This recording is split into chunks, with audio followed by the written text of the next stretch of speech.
know, there are two types of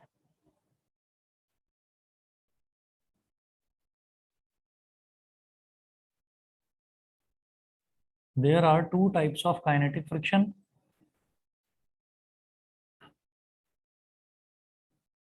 first है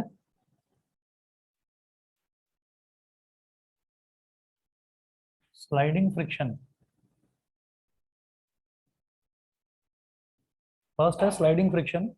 इसमें note करेंगे the force of friction that comes into play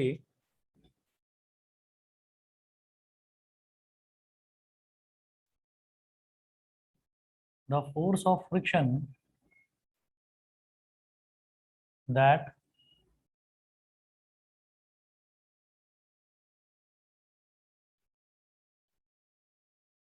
force of friction that comes into play when a body slides over the surface of another body.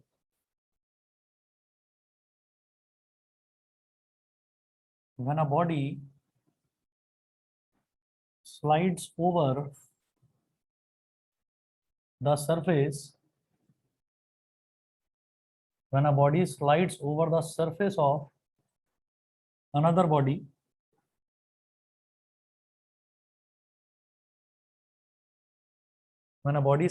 the surface of another body, is called sliding friction.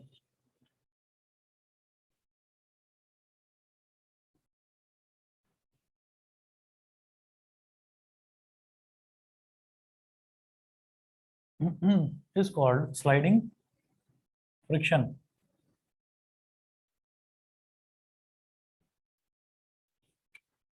Example: when a wooden block is pulled or pushed. Example: when a wooden block is pushed or pulled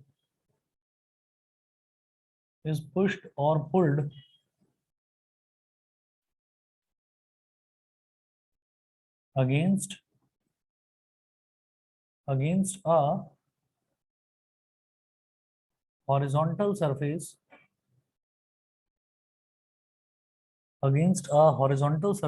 comma,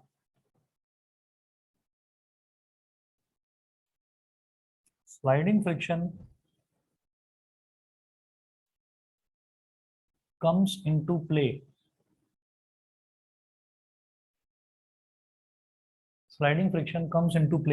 second लिखेंगे rolling friction.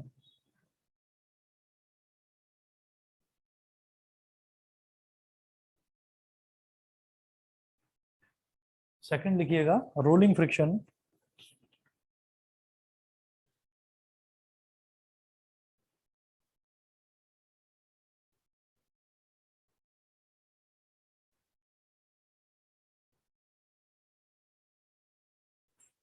Second लिखिएगा the force of friction that comes into play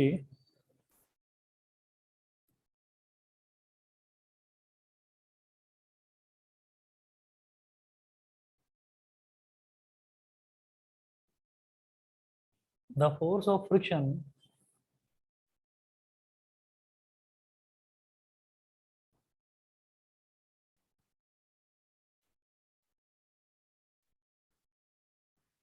force of friction that comes into play when a body rolls over the surface of another body.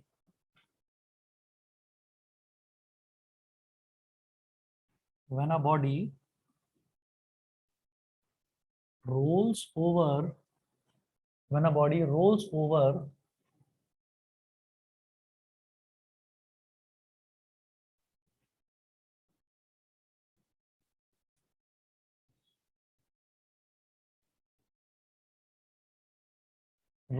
the surface of another body,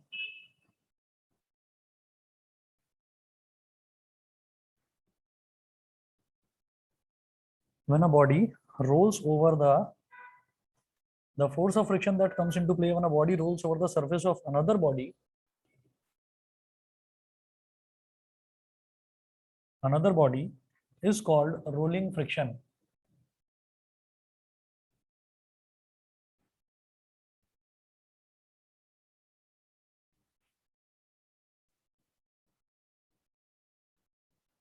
Is called rolling friction. उसके बाद है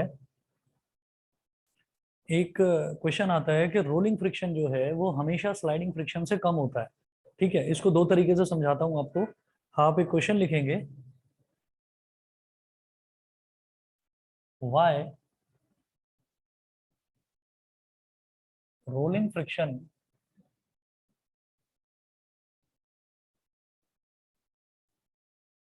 Y rolling friction is less than the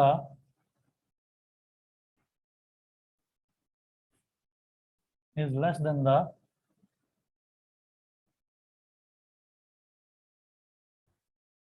sliding friction.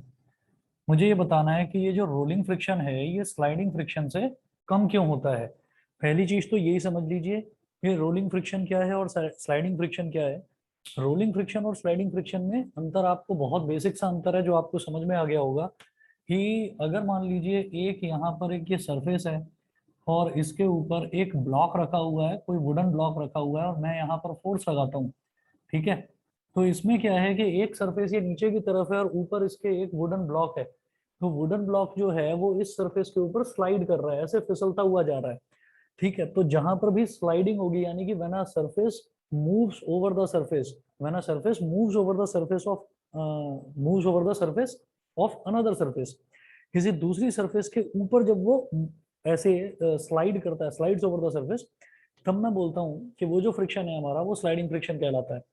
Rolling friction की बात अगर हम करें तो rolling friction ये है कि अगर मान लीजिए कोई भी सर्कुलर बॉडी है और उसको हम ऐसे ऐसे ऐसे ऐसे रोल कराते हुए लेकर जाएं, मतलब वो गोल गोल घूमती हुई जाए, roll when a body rolls over the surface of another body, किसी दूसरी बॉडी के सरफेस के ऊपर जब वो रोल करती हुई जाएगी, तब हम बोलेंगे कि उस टाइम जो फ्रिक्शन आता है, जो फ्रिक्शन होता है उस टाइम दोनों सरफेसेस के बीच में, उसको हम बोल देते हैं रोलिंग फ्रिक्शन। दूसरी चीज ये होती है कि रोलिंग फ्रिक्शन जो है वो हमेशा स्लाइडिंग फ्रिक्शन से कम होता है। उसका रीजन क्या है आप खुद, या रीजन तो मैं अभी बताता हूँ आपको। आप ये देखिएगा कि अगर मान लीजिए हमारे पास एक ब्लॉक रखा हुआ है जिसको हमको घसीटना है, जो हम खींचते हैं तो वो फिसलता हुआ दूसरी सरफेस के ऊपर से फिसलता हुआ जाएगा, तो हम ये कहेंगे कि उसका फिसलना थोड़ा सा मुश्किल होगा। ठीक है, उसका फिसलना थोड़ा सा मुश्किल होगा। बेटा एक मिनट वेट करिए, बस एक मिनट में आ रहा हूँ मैं।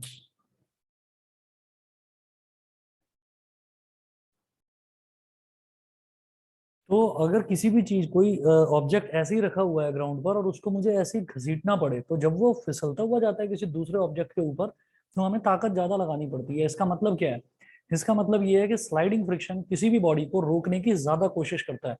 रोलिंग फ्रिक्शन, अगर मान लीजिए कोई भी वही वुडन ब्लॉक है जितना उसका मास था, जो पहले वाला ब्लॉक था ये वाला ब्लॉक था, अगर इस ब्लॉक के नीचे मैं व्हील लगा दूं तो इस ब्लॉक को खींचना बहुत आसान होगा क्योंकि इसके नीचे व्हील लगे हुए हैं। तो जब हम इसको खींचेंगे तो वो गोल गोल घूमते हुए व्हील्स की हेल्प से ये एक जगह से दूसरी जगह चला जाएगा। तो रोलिंग फ्रिक्शन यानी कि जब व्हील लगे हुए हैं इसमें, तब इसको खींचना मेरे लिए बहुत ज्यादा आसान है। तो वो आसानी क्यों है, क्योंकि रोलिंग फ्रिक्शन जो है वो बॉडी को रोकने की बहुत कम कोशिश करता है। तो इसलिए हम ये बोलते हैं कि rolling friction is always less than sliding friction. ठीक है, ये हमने प्रैक्टिकली एक्सपीरियंस करा कि किसी भी चीज में अगर व्हील लगे हुए हैं तो उसको पुश करना या पुल करना बड़ा आसान होता है, as compare to that thing जिसको मैं ऐसे ही स्लाइड करता हूँ, जिसको मैं ऐसे ही खींचता हूँ या घसीटता हूँ। ठीक है, तो इसका रीजन देखिएगा, रीजन नोट करें। रीजन क्या होता है, लिखिएगा, when a wheel rolls without slipping.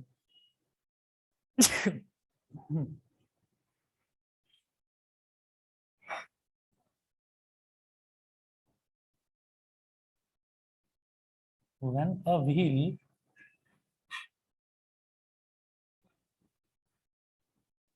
when a wheel rolls without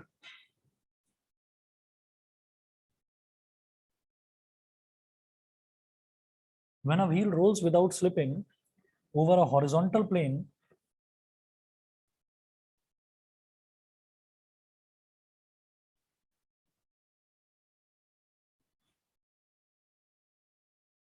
when a wheel rolls without slipping over a horizontal plane, the surfaces at contact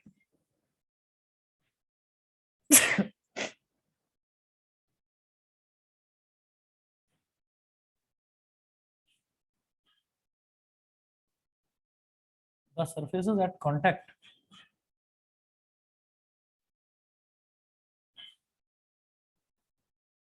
the surfaces at contact do not rub each other.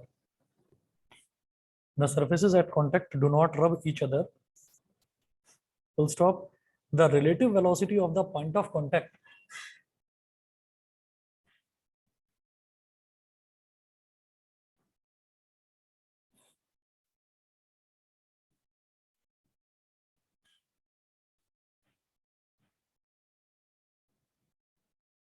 of the point of relative velocity of the point of contact. The relative velocity of the point of contact of the wheel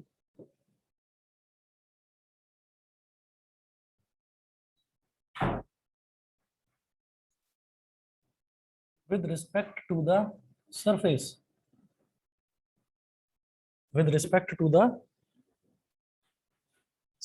if zero.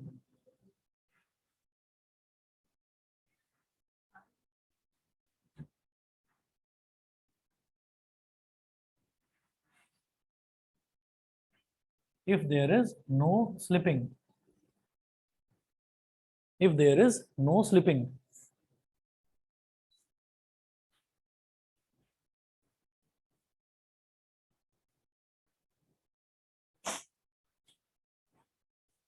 If there is no slipping. उसके बाद there is no sliding or static friction in such an ideal situation.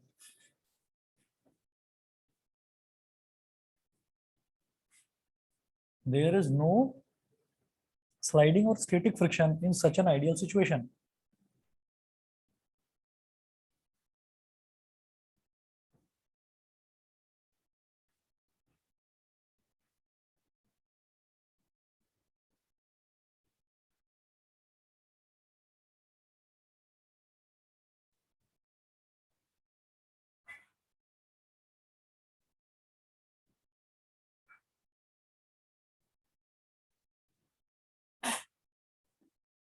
In such an ideal situation.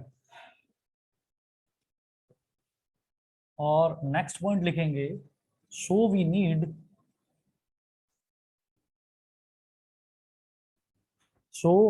need to overcome rolling friction only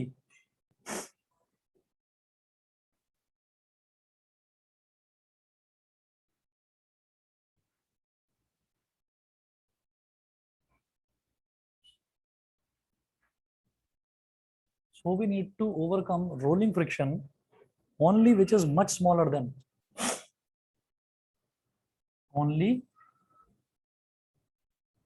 which is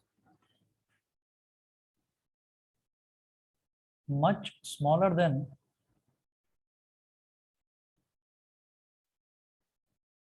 sliding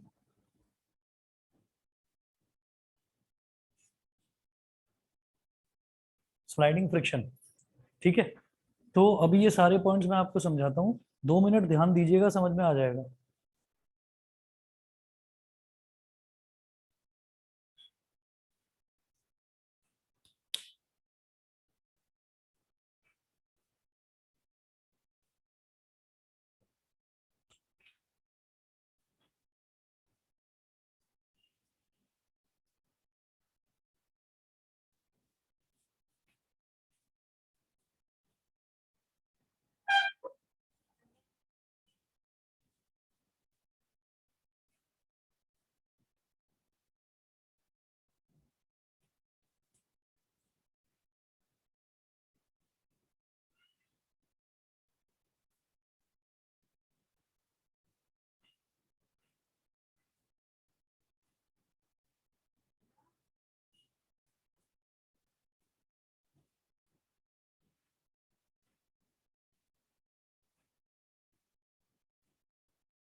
अब देखिएगा यहाँ पर क्या है कि जिस जगह पर ये व्हील जो है ये सरफेस पर जिस जगह पर कांटेक्ट में है वहां पर क्या होगा, वहां पर हल्का सा वो जो सरफेस है वो दबेगा जरूर। ठीक है। अच्छा, दूसरा मैं बात करता हूँ, यहाँ पर हम बोलेंगे, ये तो रोलिंग फ्रिक्शन की बात हम कर रहे हैं, रोलिंग फ्रिक्शन की। अगर मान लीजिए हमको स्लाइडिंग फ्रिक्शन की बात करनी है, तो स्लाइडिंग फ्रिक्शन में क्या होता है कि एक ये बॉक्स है और ये सरफेस के ऊपर रखा हुआ है। ठीक है। तो पहला पॉइंट ऑफ डिफरेंस ये है कि जो हमारा ये जो ब्लॉक है, इस ब्लॉक में क्या है कि इस ब्लॉक की कुछ वेलोसिटी होगी। भाई हम इसको एक फोर्स लगा रहे हैं ना, तो जब हम फोर्स लगा रहे हैं तो इस ब्लॉक की कुछ वेलोसिटी होगी उस फोर्स की वजह से। उसके बाद हम ये कहेंगे कि जो ग्राउंड है, ग्राउंड जो है, जो इस पर फ्रिक्शन की फोर्स लगा रहा है, तो जहां कहीं भी फोर्स लगती है तो हम ये कहते हैं, न्यूटन का सेकंड लॉ ये बोलता है कि force is directly proportional to acceleration. जब फोर्स एक्सेलरेशन के डायरेक्टली प्रोपोर्शनल है, यानी कि if there is an acceleration, अगर एक्सेलरेशन है तो वहां पर वेलोसिटी भी है। इसका मतलब ये है कि जहां पर भी फोर्स लगेगी वहां एक्सेलरेशन यानी कि वहां वेलोसिटी होगी। तो इस वाला, ये वाला जो हमारा ब्लॉक है, इस ब्लॉक की कुछ वेलोसिटी यहाँ पर होगी। फॉर एग्जाम्पल मैं ये कहता हूँ कि यहाँ पर फोर्स लग रही है एफ, यहाँ पर फोर्स लग रही है एफ, जिसको हम कैपिटल एफ बोल देते हैं, और यहाँ पर फ्रिक्शन की फोर्स अपोजिट डायरेक्शन में, जिसको स्मॉल एफ बोल देते हैं। तो ये जो सरफेस ऑफ कांटेक्ट है ना, जहां पर दोनों टच हो रहे हैं, तो यहाँ पर मैं बोलूंगा कि एक V capital F, V capital F जो है वो वेलोसिटी तो इस तरफ होगी, और वी स्मॉल एफ ये वेलोसिटी इस तरफ होगी। तो जो रिलेटिव वेलोसिटी होगी इसकी, क्योंकि मोशन इस डायरेक्शन में है, मोशन इस डायरेक्शन में है, तो रिलेटिव वेलोसिटी जो है वो क्या होगी, इसकी वजह से वेलोसिटी माइनस इसकी वजह से वेलोसिटी, मतलब v capital F minus v small F. Capital F की वजह से जो वेलोसिटी है उसमें से ये वाला वेलोसिटी को सब्ट्रैक्ट किया जाएगा। फिर दूसरी जगह मैं ये कहता हूँ कि अगर मैं इसकी रोलिंग फ्रिक्शन की बात करता हूँ, तो रोलिंग फ्रिक्शन में स्लाइडिंग तो कहीं पर है ही नहीं, फिसलना तो कहीं पर है ही नहीं, क्योंकि इसमें क्या है, इसमें रोल करना है, इसमें रोल होती हुई चली जाएगी बॉडी। तो इसकी वेलोसिटी, मान लीजिए इसकी वेलोसिटी जो व्हील है, व्हील की वेलोसिटी हो गई वी एफ, व्हील की वेलोसिटी वी एफ हो गई। और ये जो जरा सा ही एरिया जो है जो टच में हो रखा है, यहाँ पर एरिया ज्यादा टच में है, तो हम ये बोलेंगे कि ज्यादा स्लाइडिंग होगी, ज्यादा स्लाइडिंग होगी तो ज्यादा फोर्स लगेगा। ठीक, और यहाँ पर बहुत मामूली सा एरिया टच में है, व्हील का जो थोड़ा सा पार्ट है वो ही टच में है, तो यहाँ पर जो वेलोसिटी लगेगी वो वी एफ लगेगी। तो हमने ये देखा कि रिलेटिव वेलोसिटी इस केस में we F minus small V F हो गया, और इस केस में जो रिलेटिव वेलोसिटी होगी, इस केस में जो रिलेटिव वेलोसिटी होगी वो V F minus small V F, इसमें भी वही होगी। इट हैज बीन ऑब्जर्व्ड, ये ऑब्जर्व करा गया कि ये जो V F minus small V F है, V F minus small V F जो है रोलिंग वाला, is greater than V F minus small V F of sliding. ठीक है, सभी को दिखाई दे रहा है? Yes sir. Yes sir. ठीक, तो ये ऑब्जर्व करा गया कि इस केस में जो रिलेटिव वेलोसिटी है वो थोड़ी हायर है, और इस केस में जो रिलेटिव वेलोसिटी है वो थोड़ी कम है। मतलब स्लाइडिंग वाले की जो रिलेटिव वेलोसिटी है वो रोलिंग वाले की रिलेटिव वेलोसिटी से ज्यादा है। ठीक है, तो कम है, सॉरी, स्लाइडिंग वाले की रिलेटिव वेलोसिटी उसके कम, रोलिंग वाले के कंपैरिजन में कम है, मतलब रोलिंग वाले की ज्यादा है वेलोसिटी। तो जब रोलिंग वाले की वेलोसिटी ज्यादा है तो इसका मतलब जो इसको रोकने वाली, रोलिंग वाले केस में जो रोकने वाली फ्रिक्शनल फोर्स है वो कम होगी। ठीक है, तो इसका मतलब ये हो गया कि इट इंप्लाइज दैट कि V F rolling is less than V F sliding, we small F rolling is less than we small F sliding. अगर ना समझ में आया हो तो इसको मैथमेटिकली भी हम बता सकते हैं। मैथमेटिकली किस तरह से बताएंगे, देखिए,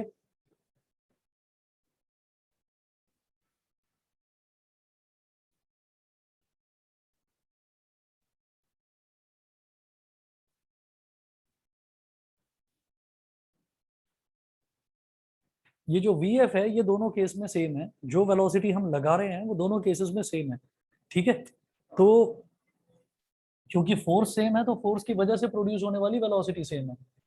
हाँ, अब हम ये कहेंगे कि वी एफ, तो वी एफ दोनों केसेस में सेम है, माइनस वी एफ। हाँ जी बोलो। अरे ऐसे में आने की क्या जरूरत थी, इतनी बारिश हो रही है, बैठो।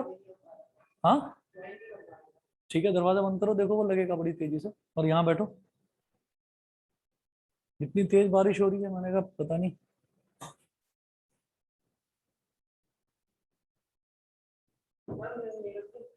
हाँ, इसको ना खोल के अम्ब्रेला को इधर रख दो, इधर रख दो, ये पंखे में सूख जाएगा।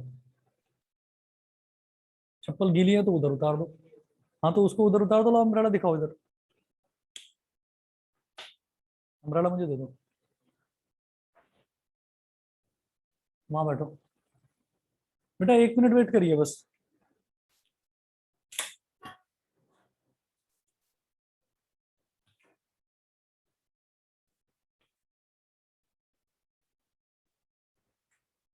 तो वी एफ माइनस ये जो वी स्मॉल एफ है, इसके नीचे मैं रोलिंग लिख रहा हूँ, तो आर ओ एल लिख रहा हूँ बस, is greater than V capital F minus V F, इसके नीचे मैं स्लाइडिंग लिख रहा हूँ, तो S L I D E, बस इतना लिख दिया। तो ये वी एफ और ये वी एफ सेम है, तो ये कैंसिल आउट हो गया, और इधर माइनस वी एफ रोलिंग बचा, माइनस वी एफ स्लाइडिंग बचा इस तरफ। तो जब मेरे पास ऐसे बचा minus V F rolling is greater then minus V F sliding, तो होता क्या है, ये इनइक्वेशन जो होती है ना, जो इनइक्वालिटी होती है उसमें थ्रू आउट साइन चेंज होते हैं।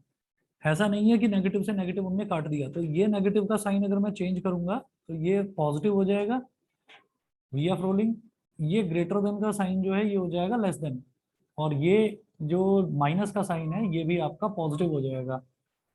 तो इसलिए जो रोलिंग फ्रिक्शन है वो हमेशा स्लाइडिंग फ्रिक्शन से कम होता है। ठीक है, सभी को क्लियर है, बताइए। Yes sir. ठीक है, चलिए जी, इसके बाद नेक्स्ट आप लिखेंगे, जैसे हमने काइनेटिक फ्रिक्शन के, स्लाइडिंग फ्रिक्शन के इनके लॉस लिखे, इसी तरीके से मैं रोलिंग फ्रिक्शन के लॉस देखूंगा। 1 मिनट वेट करें बस।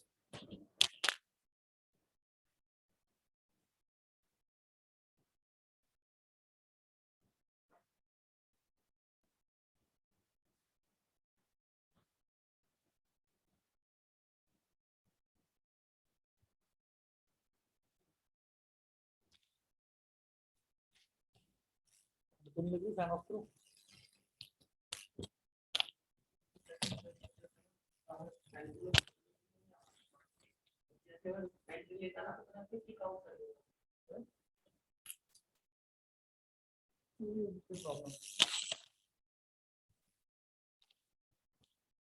तो मेरा भी मतलब मैं कनेक्ट कर रहा था इसको, मेरा भी 5-7 मिनट लग गए कनेक्ट होने में, टाइम लग रहा था। बेटा ऑनलाइन वालों को सबको कोई प्रॉब्लम तो नहीं आ रही किसी को? No sir. नो बाकी बच्चे सर। बताएं, अभिनव, Anshit, Devina, Divas, no no sir. No Manish, sir. Rudransh, Shivansh, Yash, कोई प्रॉब्लम तो नहीं है? No sir. चलिए ठीक है, ये थोड़ी सी इंटरनेट की लाइन प्रॉब्लम करती है जब बारिश आज थोड़ी ज्यादा ही हो रही है। चलिए, अब आप नेक्स्ट लिखेंगे लॉज ऑफ रोलिंग फ्रिक्शन।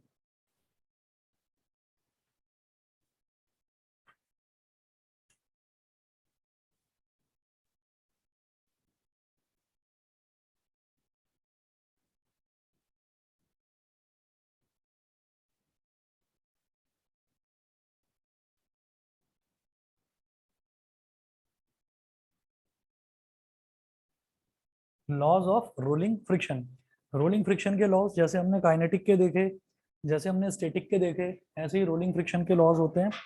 पहला लिखेंगे, rolling friction is directly proportional to the normal reaction.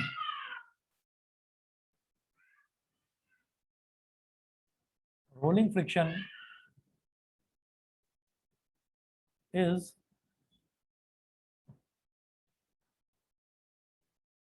directly proportional, rolling friction is directly proportional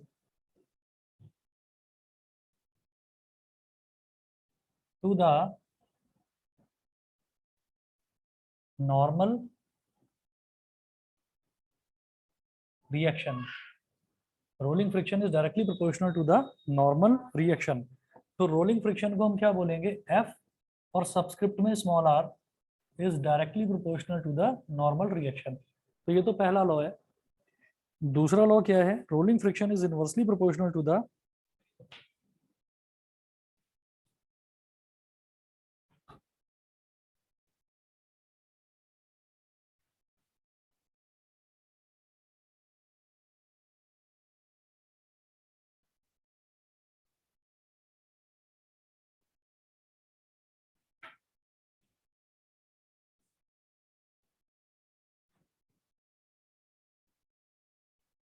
rolling friction is inversely proportional to the radius of the rolling cylinder or wheel.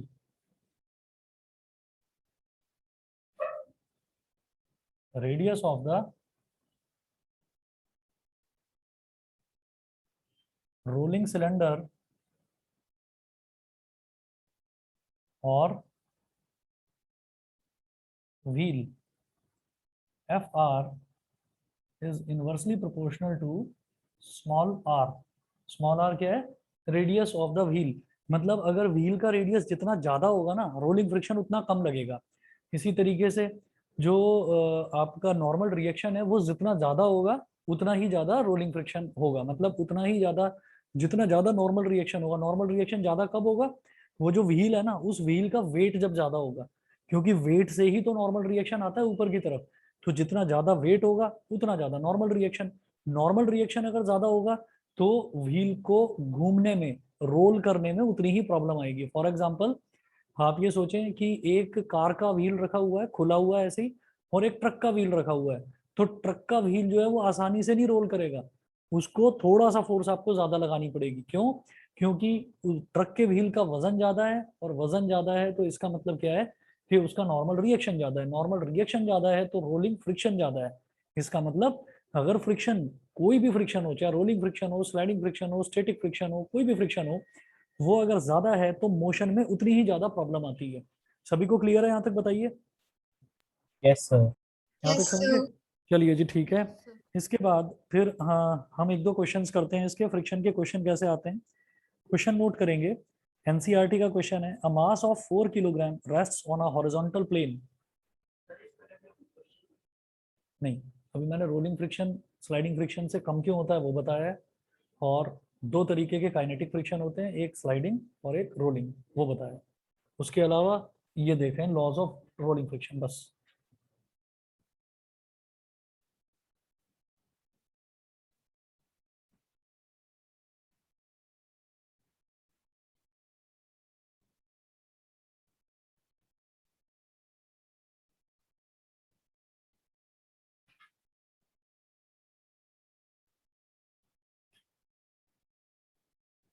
तो first question देखिएगा जो numerical है इसका.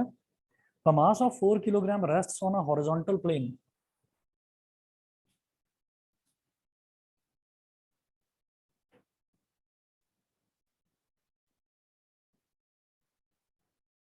A mass of 4 kilogram,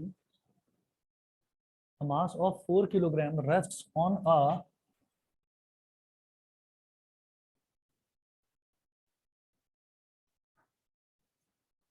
a mass of 4 kilogram rests on a horizontal plane. Full stop. The plane is gradually inclined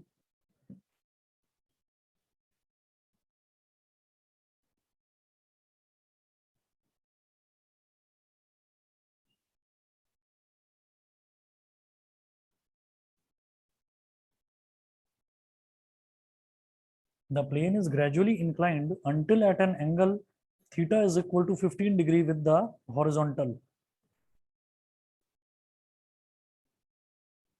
Until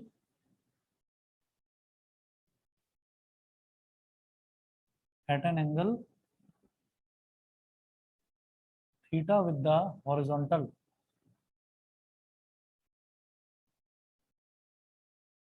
Theta with the horizontal, और bracket में मैं लिख रहा हूं where theta is equal to 15 degree, comma, the mass just begins to slide.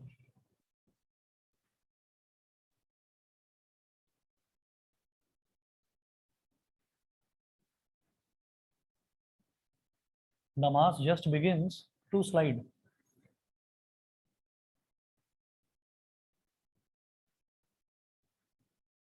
The mass just begins to slide. Full stop. What is the coefficient of static friction between the block and the surface?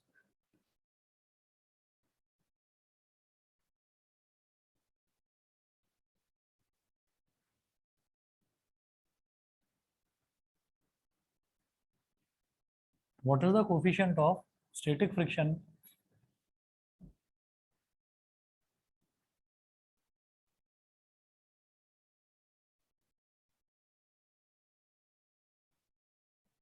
between the block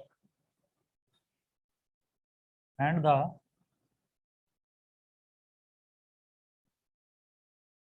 surface? उन्होंने बोला a mass of 4 kilogram rests on a horizontal plane. एक 4 kilogram का मास है, वो horizontal plane पर rest करता है, वो रेस्ट कर रहा है, आराम से पड़ा हुआ है. कब तक? मैं धीरे धीरे धीरे धीरे धीरे धीरे थीटा जो है हॉरिजॉन्टल के साथ में जो एंगल है उसको मैं धीरे धीरे धीरे धीरे बढ़ाता जा रहा हूँ. 0 डिग्री था शुरुआत में जब वो हॉरिजॉन्टल प्लेन पर था, फिर बढ़ाया 1 डिग्री, 2 डिग्री, 3 डिग्री, 4 डिग्री, वो बढ़ता गया, लेकिन 15 डिग्री तक उसने रेस्ट करा. 15 डिग्री पर पहुंचते ही इट स्टार्ट्स टू स्लाइड, उसने फिसलना शुरू कर दिया. तो जैसे ही उसने फिसलना शुरू कर दिया तो इसका मतलब क्या है? जिस एंगल पर the body just starts to slide on an inclined plane, उस एंगल को हम क्या बोल देते हैं? Angle of repose. ठीक है. और चाहे एंगल ऑफ रिपोज हो, चाहे एंगल ऑफ रिपोज हो, चाहे एंगल ऑफ फ्रिक्शन हो, दोनों का ही जो tan थीटा है उससे मेरा कोफिशिएंट ऑफ स्टैटिक फ्रिक्शन निकल जाता है. कल करा था हमने, बताइए क्लियर है? वो पूछ रहे हैं, Yes, sir. हाँ जी, वो पूछ रहे हैं कोफिशिएंट ऑफ स्टैटिक फ्रिक्शन. तो हमने ये देखा था कि coefficient of static friction tan theta के भी इक्वल होता है और tan फाई के भी इक्वल होता है. वहां पर थीटा क्या होता था? Angle of friction. और फाई क्या होता था? Angle of repose. और हम ये कहते हैं थीटा और फाई यानी कि एंगल ऑफ फ्रिक्शन और एंगल ऑफ रिपोज हमेशा इक्वल होते हैं. ठीक है. कंसेप्ट दोनों के अलग अलग हैं, कंसेप्ट दोनों के अलग अलग हैं. जो एंगल ऑफ फ्रिक्शन है वो कहाँ लगता है? वो लगता है एक हॉरिजॉन्टल सरफेस पर. और जो एंगल ऑफ रिपोज है वो कहाँ पर लगता है? एक इंक्लाइंड सरफेस पर. लेकिन दोनों की वैल्यू सेम आती है. तो कुछ भी लिख सकते हो. हम ये कहेंगे since theta is equal to phi is equal to 15 degree, therefore coefficient of static friction, coefficient of static friction इसको क्या बोलते हैं? Mu S. Mu S is equal to हो जाता है tan फाई बोल दो या tan थीटा बोल दो, एक ही बात है. तो tan 15 डिग्री. अब मुझे नहीं पता tan 15 डिग्री की वैल्यू कितनी होती है, ये मुझे नहीं पता. तो हम इसको क्या करेंगे? हम इसको tan की टर्म्स में ही छोड़ देंगे. यही हमारा फाइनल आंसर है. ठीक है. बताइए जी, क्लियर है? Yes, sir. ठीक है. चलिए जी, इसके बाद एक क्वेश्चन तो ये हुआ. उसके बाद एक क्वेश्चन नोट करें, question number 2. A body rolled on ice,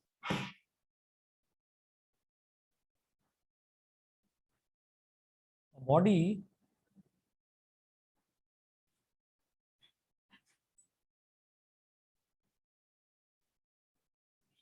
a body rolled on ice with a velocity of 8 meter per second, with a velocity of 8 meter per second,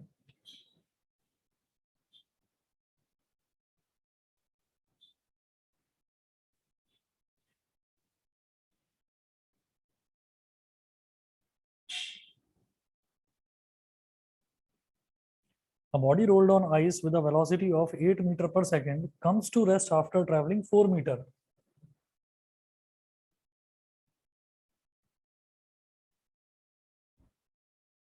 Comes to rest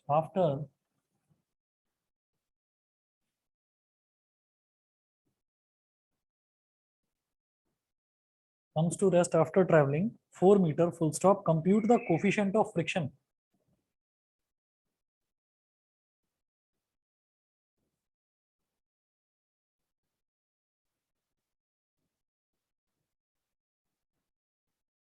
compute the coefficient of friction.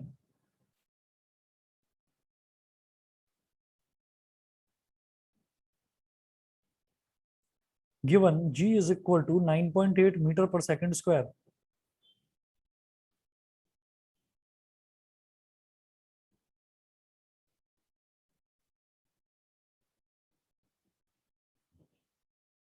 Nine point eight metre पर second square.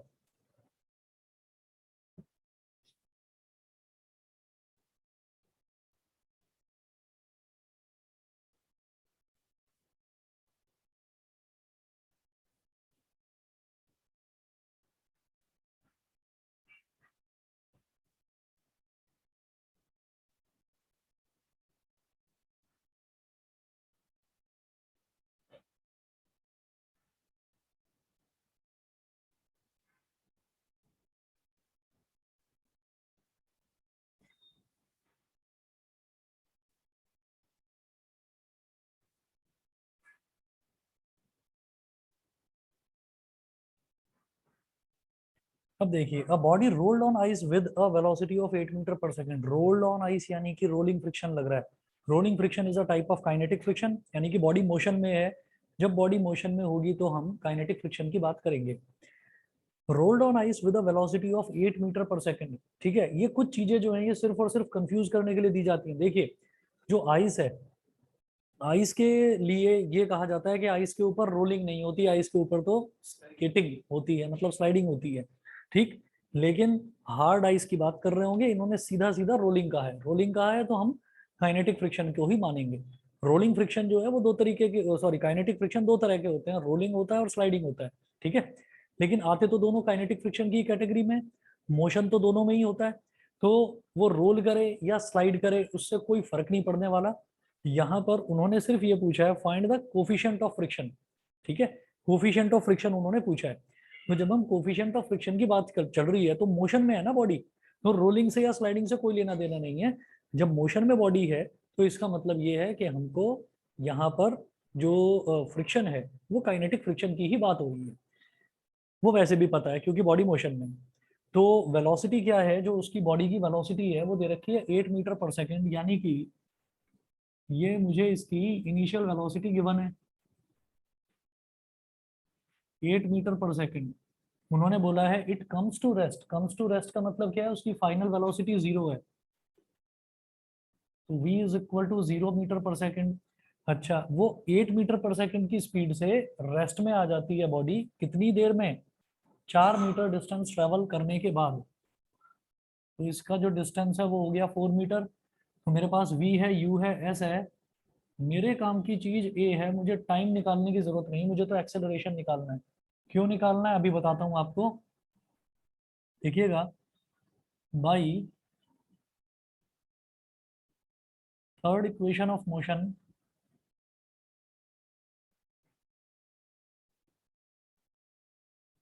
By third equation of motion v square is equal to u square plus 2as।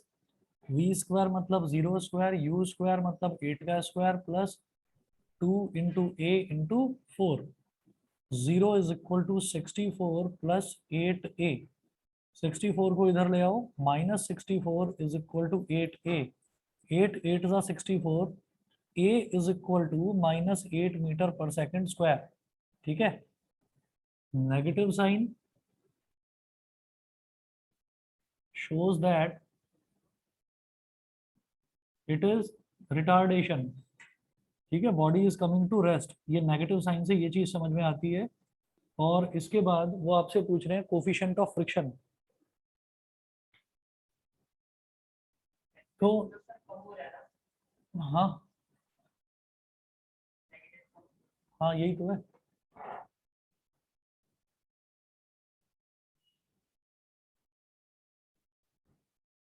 अब देखिएगा, ये है acceleration की value आ गई -8 metre पर second square. अब मुझसे पूछ रहे हैं कि कोफिशिएंट ऑफ फ्रिक्शन बताइए। तो कोफिशिएंट ऑफ फ्रिक्शन हमेशा क्या होता है,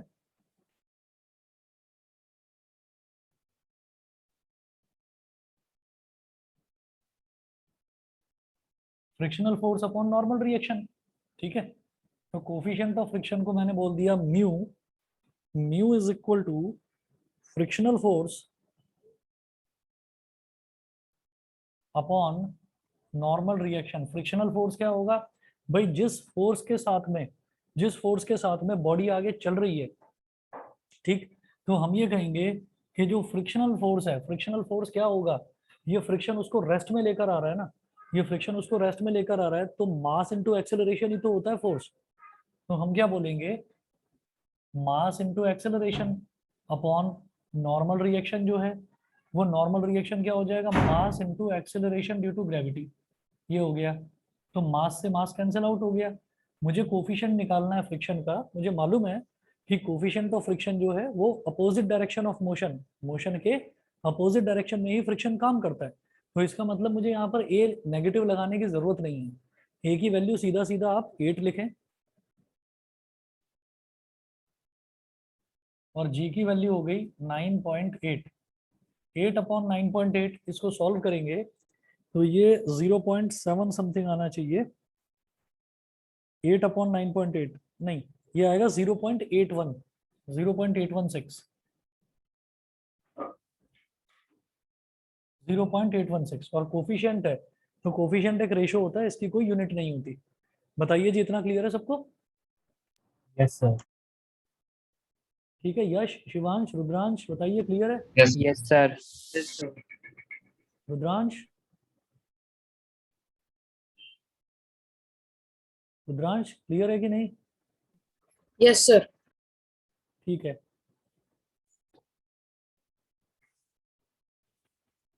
एक क्वेश्चन आपको और दे रहा हूं, ये आपको करना है खुद।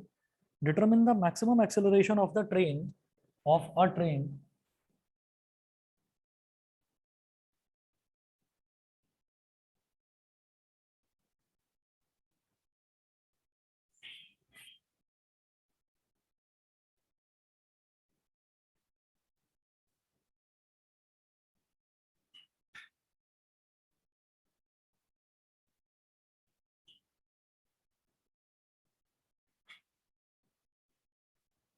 Determine the maximum acceleration of a train in which a box lying on its floor will remain stationary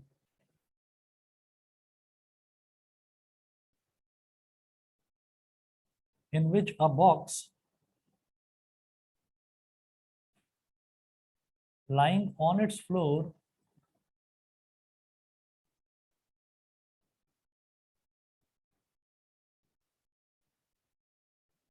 will remain stationary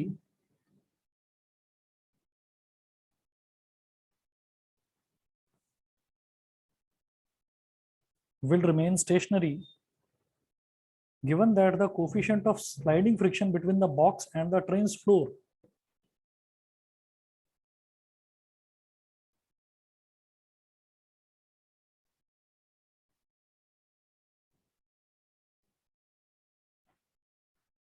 given that the coefficient of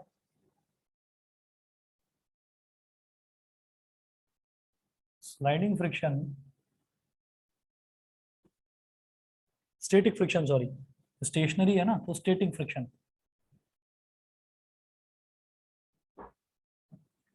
coefficient of static friction between the box and the train's floor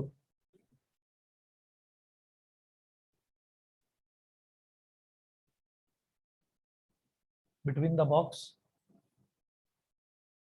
and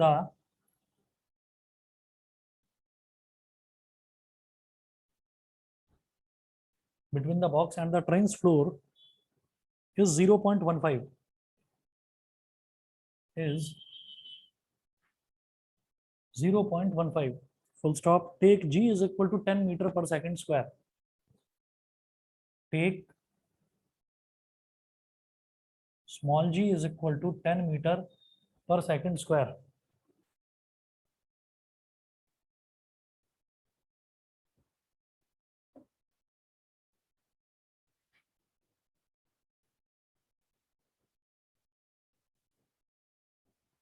कर पाएंगे इस question को? बताइए।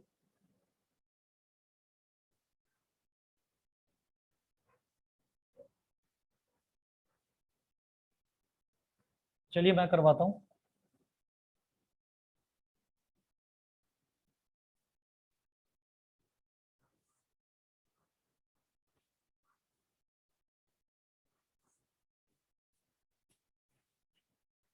जो acceleration है ना, box का जो एक्सेलरेशन हो रहा है वो स्टैटिक फ्रिक्शन की वजह से हो रहा है। नहीं तो आप ये सोचें कि अगर बॉक्स रेस्ट में ना रह पाता तो जो ट्रेन है, वो ट्रेन जो है वो ट्रेन तो मूव करती, ट्रेन तो मूव करती, लेकिन जो बॉक्स है वो बॉक्स स्लाइड करके जो ट्रेन के जिस कंपार्टमेंट में, यानी कि जिस बॉक्स में, जिस ट्रेन के कंपार्टमेंट में वो बॉक्स रखा हुआ है, उस कंपार्टमेंट में वो खिसक के बिल्कुल लास्ट वॉल पर जाकर लग जाता।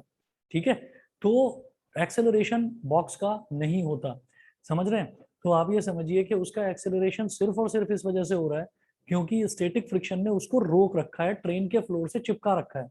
इसी वजह से जितना ट्रेन का एक्सेलरेशन हो रहा है उतना ही बॉक्स का एक्सेलरेशन हो रहा है। 2 minute, 2 minute.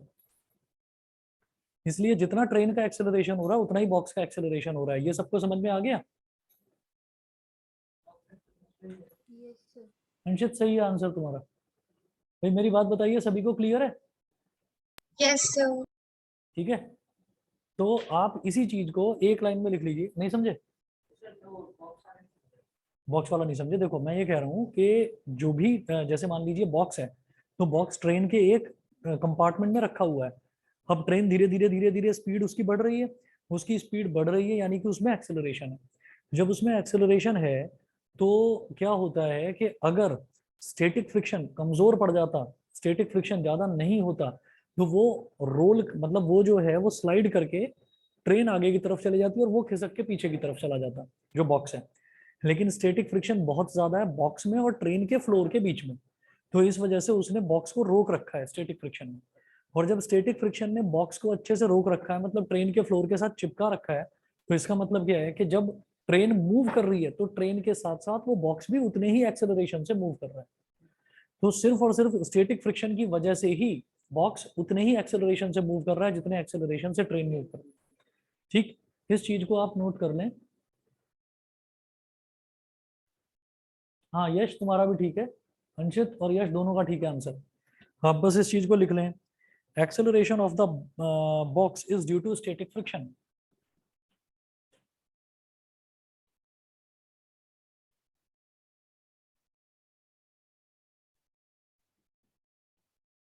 Acceleration of the box is due to static friction. ठीक है, acceleration of the box is due to static friction. So mass into acceleration is equal to F. F क्या हो गया? Frictional force. मेरी आवाज आ रही है सबको? Yes, sir. ठीक है, तो M A is equal to F. अच्छा चलिए जी, तो अब मैं ये कहूंगा, ये जो फ्रिक्शन की फोर्स है ये क्या होती है?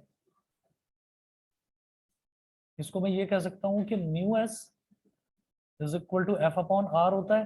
तो एफ क्या हो जाएगा? Mu S into R. F is equal to mu S into R, यहां रख दीजिए। M A is equal to mu S into R. ठीक है, आर क्या होगा? ये म्यू एस हो गया, और आर क्या हो गया? आर क्या होगा? एम इंटू जी। यहाँ एम से एम कैंसिल आउट हो गया। ठीक है, तो इन्होंने पूछा क्या है हमसे कि determine the maximum acceleration of the train. तो मैक्सिमम एक्सेलरेशन क्या होगा? म्यू एस इंटू जी ही होगा। और म्यू एस कितना दे रखा है? 0.15।